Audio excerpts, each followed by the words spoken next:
Hello, and welcome to the Thief in the Empty Room podcast, where Zen meets business in a unique exploration of mindfulness and mental health. Join me, your host, Craig French, as I sit down with artists, entrepreneurs, and Zen teachers to uncover the secrets of expanding creative problem solving, reducing stress, and finding balance in this fast-paced world.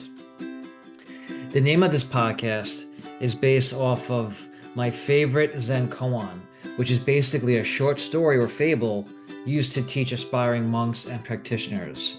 This koan is as follows. A monk asked his master, "What concrete thing did the ancestral masters get when they obtained the peaceful state?" The master said, "It is like a thief who enters an empty room."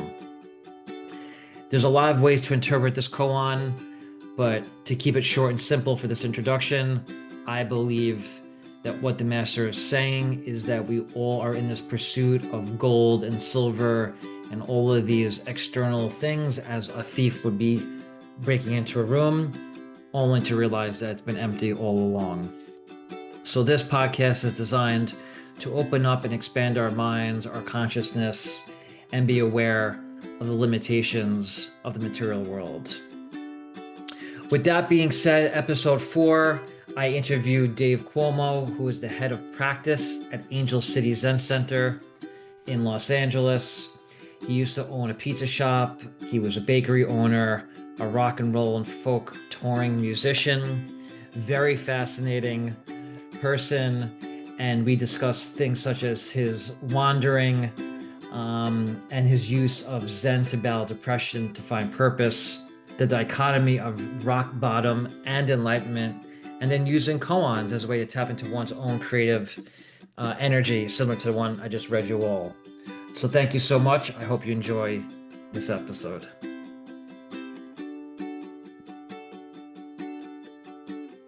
I am super excited today to have my dear buddy, Dave Cuomo, joining us. Dave, say hello to the interwebs. Hello to the interwebs. Just as a quick little intro for everybody and why I was interested in having you on. Dave is a very interesting man, as we just were talking about prior to this kicking off. He's a bit of a Renaissance man.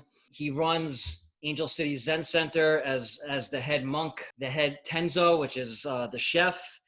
He's also owned a pizza place and a bakery, and he's been a touring folk rock musician. So quite a colorful history. One of the things I want to get out of this is, how has your Zen spiritual journey and lifestyle woven through all these different facets of your life? How has it helped? How has it hurt? How has it confused it? all that good stuff. To start, I'd like to ask people, where did sort of your Zen and Buddhist journey begin? Where and when? How did you sort of get to being a full-time monk running a Zen center in Los Angeles? So I know it's a bit of a loaded question, but take it away. Music was really important to me, and it was all I ever wanted to do, was be a traveling musician. I had images in my head of a romantic troubadour singer running around the country, living off kindness of strangers, sleeping on couches, sleeping in bedrooms, sleeping in farm fields when no one was looking, that kind of thing. I lived that life for a while. It was kind of fun. It was all your romantic daydreams of that kind of life, touring, making $40 a show, hoping you get enough gas to go to the next town.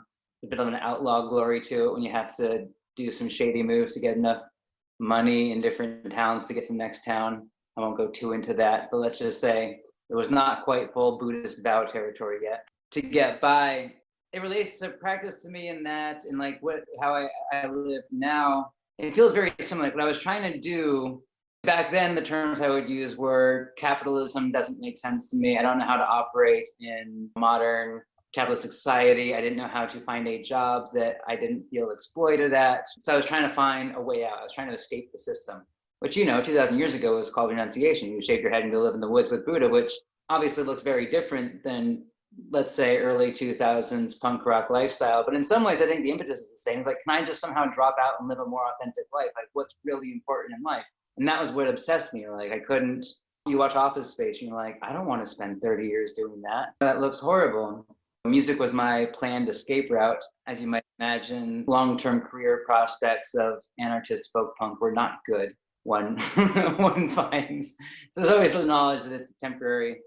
Following that dream and pursuing that, going all in on crazy ideas like that. I know there's one point where I had on my early tours, I'd driven all the way across the country, and I'm coming from New York at that point, and I'd made it, all the way to the Pacific Ocean. That was like, wow, I did this, especially on that kind of money and that kind of situation.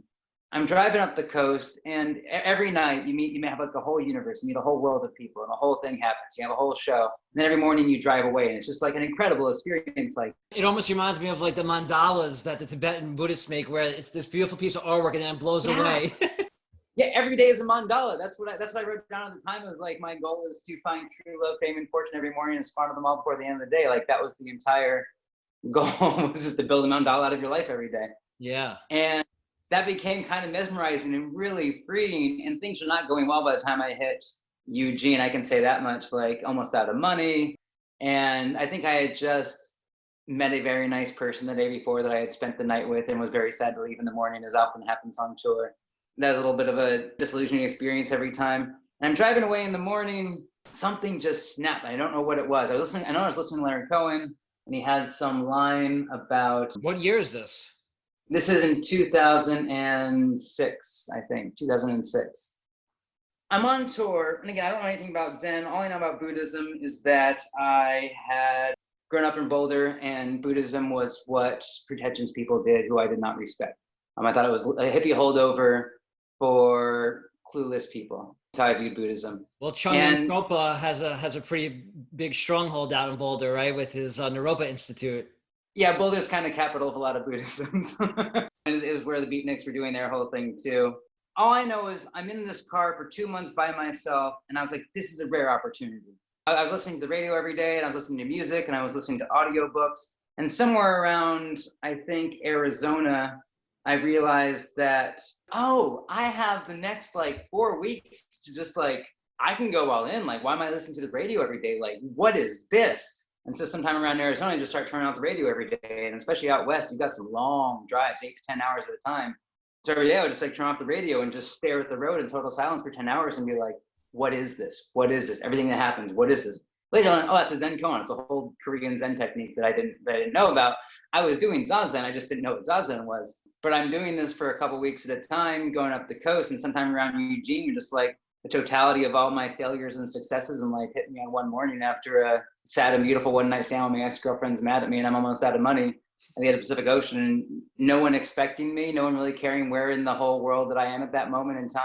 And it just cracks open, and all of a sudden something happens. I'm just like a laughing, crying mess of a baby, and I'm just singing ridiculous songs to everyone I know, like, I love you, I love this. So, as I sing, and no one can ever take this away from me. Like, you just like find something that's just like, oh. It almost seems like a cross section between rock bottom and enlightenment. Exactly. That's exactly how it felt. I remember thinking, I wrote a song at the time. It was like, the light comes down from heaven and God shows you the way. And I was, not today, God. I wrote it down. Just get away. I'm not done yet. This is not the end.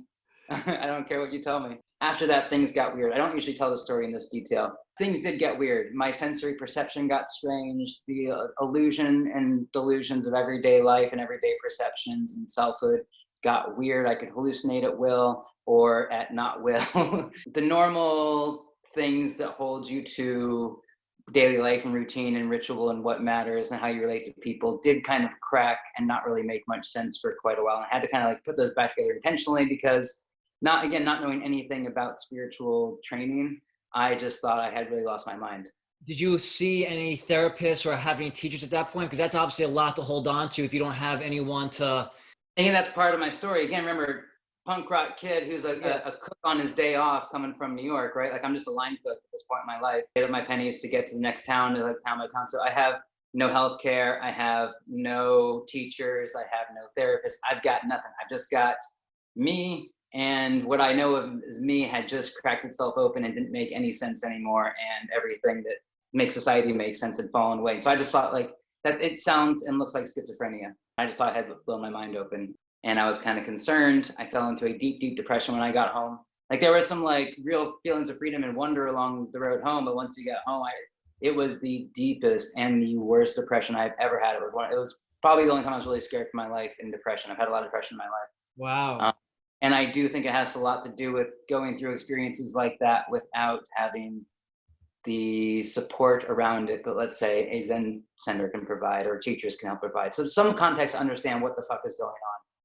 In the wrong context, doing too much Zazen without anyone there to guide you, you might think you become Jesus because you step outside the bounds of what holds you to being human for a little while. And like, I just thought I was crazy, but other people could think they were God. I don't know. And I think silence is really powerful, and a lot of humans don't spend any time in silence. And if all of a sudden you're spending hours and hours and hours of silence, it could have an effect, both positive and negative. So, but powerful. It sounds like you were still sort of figuring out what all that meant. Yeah, and especially in context of I was in a very political world back then of activists and the anarchist world of the mid 2000s when Bush was still in power. I'm sure it's a lot like today. Probably a lot like Antifa today, only maybe slightly less directed, maybe a little bit less focused, and more thinking that we were crazy and wrong. But it was a very similar world. You channel all through politics. What Buddhism would call attachments to self and society, I just assumed were problems with capitalism and this society, and they're just doing it wrong. And so it was all confused with that kind of anger. But anyway, so after I got home, had that deep depression, I then went back on the road again. A friend of mine invited me on a bike tour. So I got to do a 6-week bicycle tour in Minnesota. And that was really kind of like helped put me back together because it was just a beautiful way of being different than everyone else. You know, you're out on your bike for 6 weeks, you're meeting wonderful people. She was good at booking, she had good shows. By the end of that, I really kind of felt whole again. I felt like myself and like ready to re-engage society and ready to go back out. And I'm just like thrilled to come home and get a job. Anyway, so on the way home, I remember like I told you, I used to do some shady things to get by, like usually stealing books and reselling them back to make cash if I was out of cash for the day. Is how I'd get by on tour. Don't do this, it's bad. Pro tip, don't do that. Not as good as it sounds. Last thing I stole was a copy of the Tao Te Ching. I was in a bookstore in Minnesota, about to head home, and I was like, surely a book this wise, thinking that my young anti-capitalist self knew everything about everything. Surely a book this wise will justify its own theft, I told myself. And I stole the book, I took it home and I read it, and it said no such thing. Exactly the opposite it said. It told me something that really like turned my little self-righteous anarchist brain around, and it said, if I think I'm so superior to these people who exploit people for material gain, right? Then why do I need to steal what they have? If I'm actually superior, then I have no interest in their game. As long as I'm trying to steal their crumbs, there is nothing about me that has transcended anything about those kind of desires. Like you steal from capitalism, you're as embroiled in it as the people who are running it. Yeah, it's almost like you're still playing the game, even if you're trying to convince yourself you're not. Only you're playing it worse than they are. You're just a bad show at it. It's like if you're gonna play, at least play to win. So that was my spiritual journey into. So when I got home from that tour, I knew I needed something. I started going to meditation groups. That's just where the road starts for me. That's about 2008 when I got serious about that. I know you sat at the Brooklyn Zen Center for a little bit, right? And then you ended up in Nashville, sitting groups down there. Different group. In New York, I sat with Ethan Nickturn, big shout out. He was great for me back then. I loved it. He called it the Interdependence Project, but he's a Shambhala scion. His dad was in Shambhala, and he's now a big teacher in Shambhala, or I'm not sure how affiliated he is now after the scandals, but he was for a long time. And he was a great teacher. He had a great group of kind of young hipster kind of group that wasn't taking it too formally seriously. So somebody like me could kind of come in and not feel intimidated. And he also did a lot of basic Buddhism. So your 5 skandhas, your 12-fold chain, like Buddhism by the numbers, gave me all that up front. And that was great. But I will say confusing because, you know, the Tao Te Ching was my first way into spirituality based on my own experiences. The emptiness stuff of the Tao Te Ching with the real strict structures of early Buddhism / Tibetan Buddhism didn't quite add up. Like their kind of directed form of do these things and you will understand the truth. Tao Te Ching's version of like, it's all empty, what do you think you're doing? Didn't quite jive. So I always kind of had some problem with trying to conform myself to that form of Buddhism. And then I moved to Tennessee, and the only group I got along with there was the Zen group, just randomly. I had tried Zen in New York, and I did not like it at all. I went into not the Brooklyn Zen Center, it was Daido Lowery's group there, the one that's closer to downtown. And they are formal there. I mean, big columns, everyone's in robes. I walk in from Ethan's group just thinking, let's do some meditation. They hand me a chant book, and there's dudes in robes doing chants. And I'm just like, what the hell have I walked into this kind of weird, crazy cult? But I'm thinking, I do not belong in this room at all. I can never do Zen, even though I heard the philosophy was pretty cool. I'm reading the Heart Sutra. This is the truest thing I have ever read in my life. And I was just so happy to see like this thing that I know that made me feel crazy deep down in my gut for probably my whole life. And somebody written down 2,000 years ago, and I had no idea that this existed, and that people had said, no eyes, no ears, no nose, no tongue, with your mouth, tongue. That whole joke of like reciting that with your mouth, tongue, nose, and body and mind, that had been done this long. I was like, the answers were there, and there are people who practice this. I can't do it with y'all because y'all are nuts with your robes and your columns, but I got to go find this somewhere else.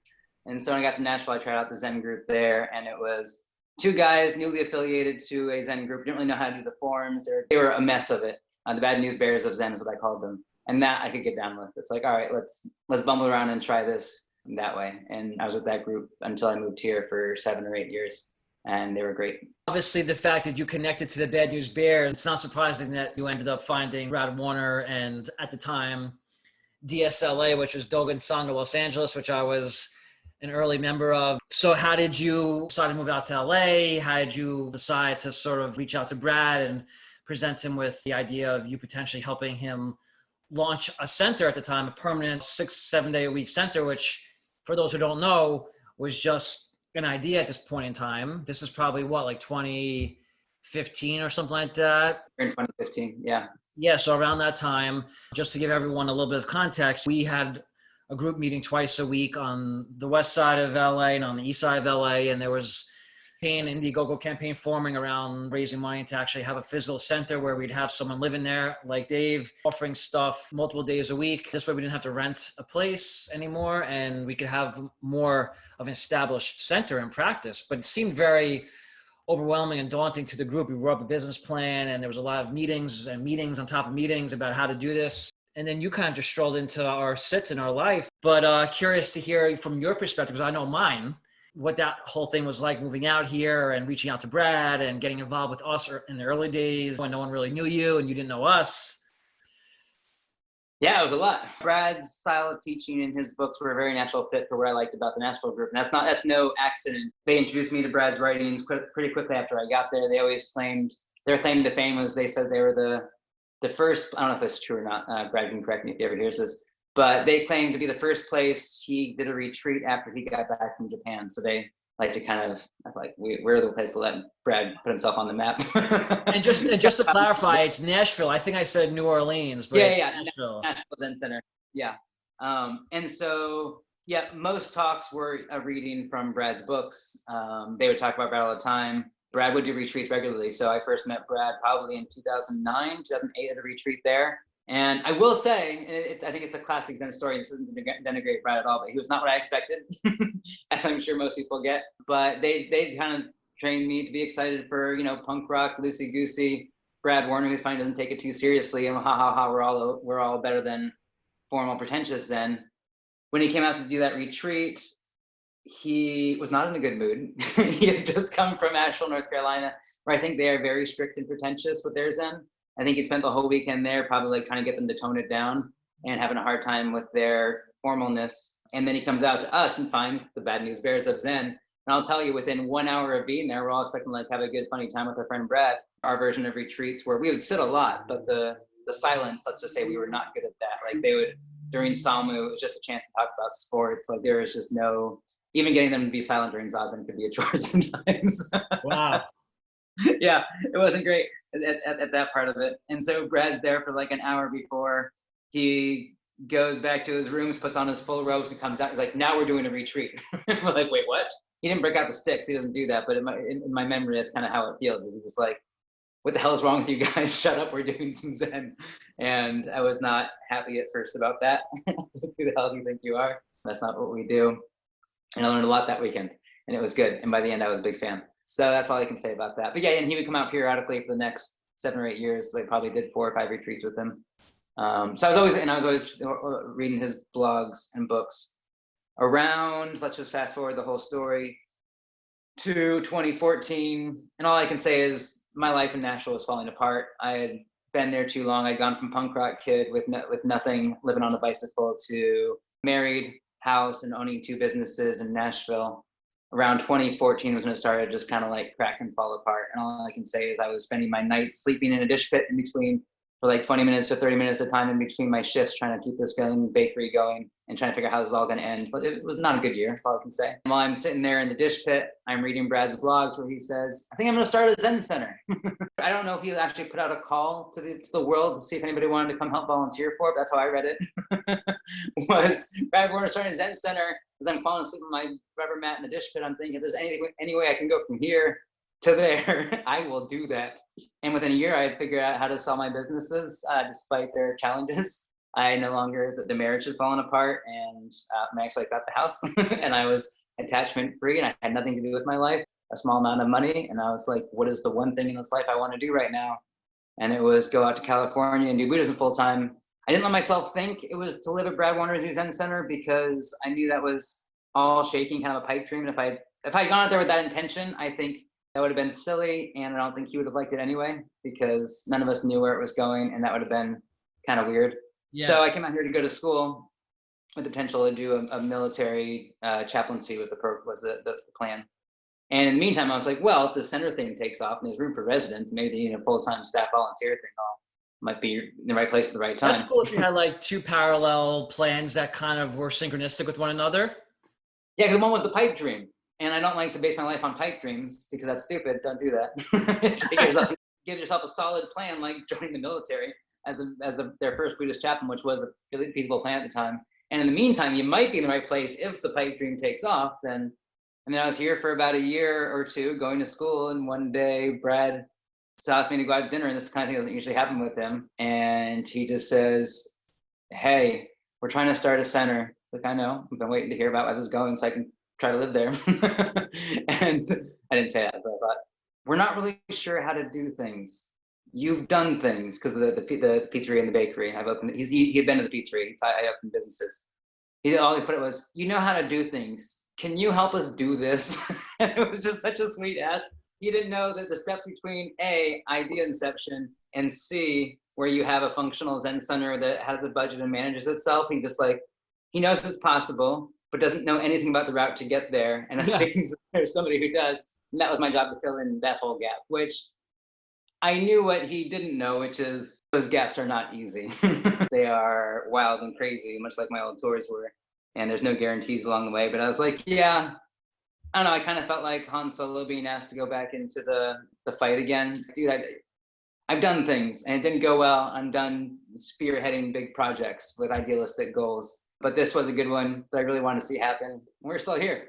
Yeah, man. And, just from my perspective, I had been sitting with the group, let's call it 5 years prior to you arriving on the shores of Los Angeles.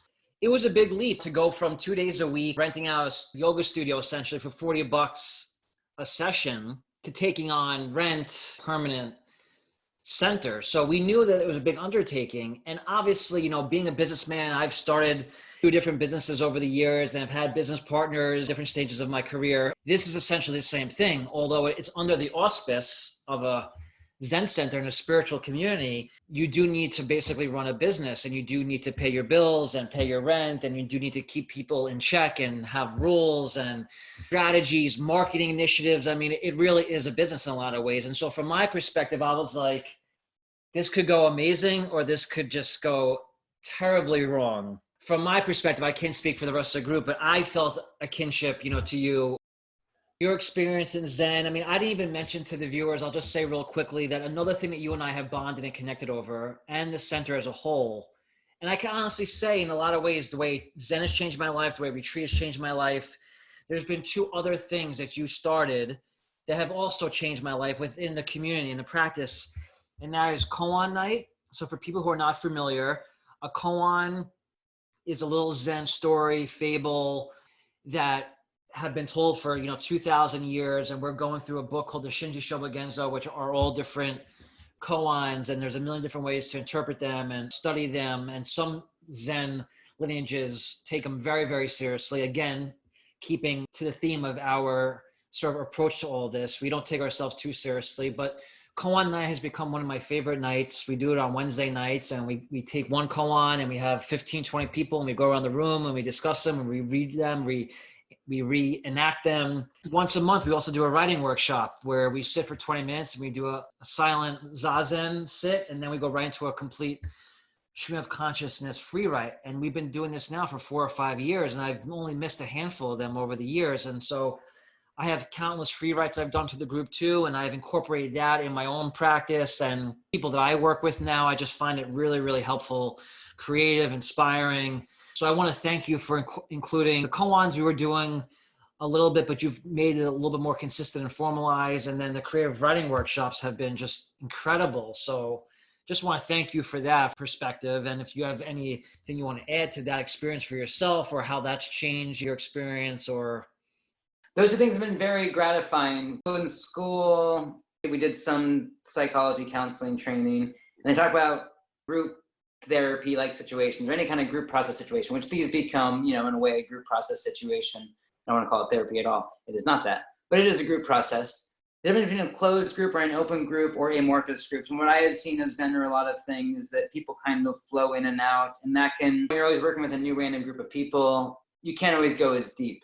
And especially I would say the writing workshop, having a group of people, including yourself, who show up every month for, we're on 2 or 3 years we've been doing that now, which is crazy. I actually think it's been longer than that, because we started at the old Angel City Zen Center. We're now a year and a half into the new one. So it's probably been at least 2 years. Yeah. I think Matthew numbered one of the last ones, and it was number 26, number 28, whatever, something like that. Oh, wow.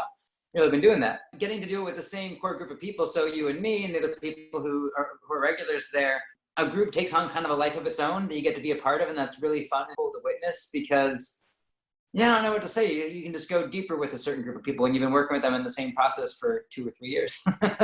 It becomes a beautiful entity of its own that you can't do if it's not that kind of, small ongoing community project or group project. That too, especially more recently, same 12 people or same 15 people coming back every week now, to the point where we can just we know each other. We know the banter and the flow, and you have some idea of what somebody's character is going to say and how it's going to work with that koan. And so it becomes I don't know, its own organism. It's been really nice. So thank you for being a part of that.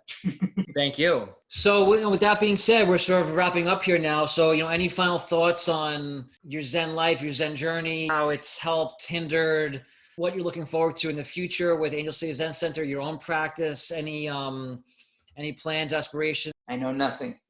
I never have. Joy and trepidation in my heart. I have no idea what I'm doing or where this is going. One moment and one breath at a time, right? Thanks for being here with me as we all figure that out. Absolutely. Thank you for being here with me as well. And, I really honor and value our friendship that we've been able to cultivate over these years. And it's been great. And thank you for being on this with me. I appreciate it. Yeah. Thanks for being a friend. I like it. It's a good moral. I'm with you. And so just a quick little plug on our social stuff. If anyone sees this, why don't you just give a shout out quickly to, how to find, Angel City Zen Center online and. Oh yeah, all the good stuff. ACZC.org, and they made me do this. There's a pop-up that'll tell you to sign up for the newsletter within 5 seconds. I didn't want to do that, but they asked me to. So I did that. So sign up for the newsletter. It's like Craig said, it's more of a blog than a regular email list thing. So check that out. People seem to like it. We also have, the Instagram has cartoons 3 times a week. And we have a weekly podcast, which apparently has listeners. I had no idea. We signed up for professional podcast hosting finally off one of the real platforms instead of self-hosting it. And I thought we had 12 to 40 listeners at a time. We have hundreds. I had no idea. So really, thanks. That's neat. It's good to know. Very cool. Very cool. Thanks again, my friend. I appreciate it. I will hopefully be seeing you in real life soon one of these days. And if not, we'll keep doing it digitally and virtually. Yeah, let's hang out. Take care, buddy. Thank you so much. Bye, Craig. Thank you. If you've made it this far, that means you've listened to the whole podcast. And for that, I want to say thank you. Please feel free to visit my website or social media for more information on my work at Craig Jared French. Until next time.